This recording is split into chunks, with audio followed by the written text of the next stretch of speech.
क्या श्री कृष्ण भगवत गीता में स्त्रियों को पापियों बोल रहे हैं? तो जैसा कि आप लोगों को पता ही होगा, हम गीता के नाम पे जितने भी झूठ जो फैल रहे हैं उनका पर्दाफाश करते हैं। और ऐसे ही एक झूठ और अफवाह गीता के अध्याय 9 में जो श्लोक 32 है उसको लेकर फैलाई जाती है। तो चलिए सबसे पहले हम श्लोक देख लेते हैं कि श्री कृष्ण क्या कह रहे हैं। तो इस श्लोक की पहली लाइन में लिखा हुआ है, हे अर्जुन, जो भी मेरी शरण में आता है, चाहे वो पाप योनि ही क्यों ना हो, वो भी मुक्त हो जाता है। तो ये जो पाप योनि वाली लाइन है ये ऊपर ही खत्म हो गई। यहाँ पर कहीं पर भी श्री कृष्ण ने ये नहीं बोला कि वो स्त्रियों को पाप योनि बोल रहे हैं।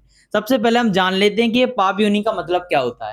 तो पाप योनि, सबसे पहले योनि का मतलब क्या होता है? योनि का मतलब होता है ओरिजिन, जहां से वो व्यक्ति आया है। जैसे कोई बच्चा जन्म लेता है, मगर वो एक ऐसे घर में जन्म लेता है जहां पर उसे अंधविश्वास और बेकार बेकार चीजें सिखाई जा रही हैं, तो उस चीज को पाप योनि कहा जाता है।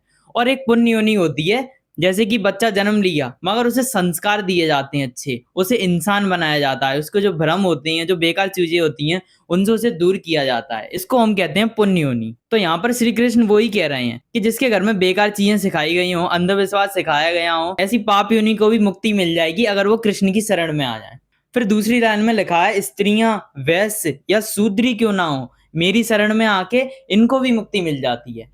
तो यहाँ पर तो क्या यहाँ पर कृष्ण स्त्रियों को नीचा बता रहे हैं या शूद्रों को नीचा बता रहे हैं? बिल्कुल नहीं, क्योंकि यहाँ पर श्री कृष्ण बोल रहे हैं जो स्त्रियां वैश्य शूद्र, जो समाज में इन लोगों को नीचा माना जाता है, उनसे कृष्ण बोल रहे हैं कि मेरी नजर में कोई भी ऊंचा या नीचा नहीं है। कृष्ण उनकी तरफ अपना हाथ बढ़ा रहे हैं कि समाज ने तुमको जो भी बोला हो कि तुम नीचे हो, क्या हो, मेरी नजर में ऐसा कुछ नहीं है। अगर तुम मेरी शरण में आओगे तो तुम्हें भी मुक्ति मिल जाएगी। तो यहाँ पर श्री कृष्ण मदद का हाथ बढ़ा रहे हैं।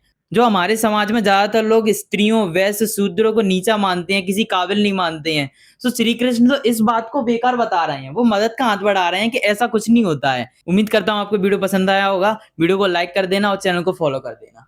धन्यवाद।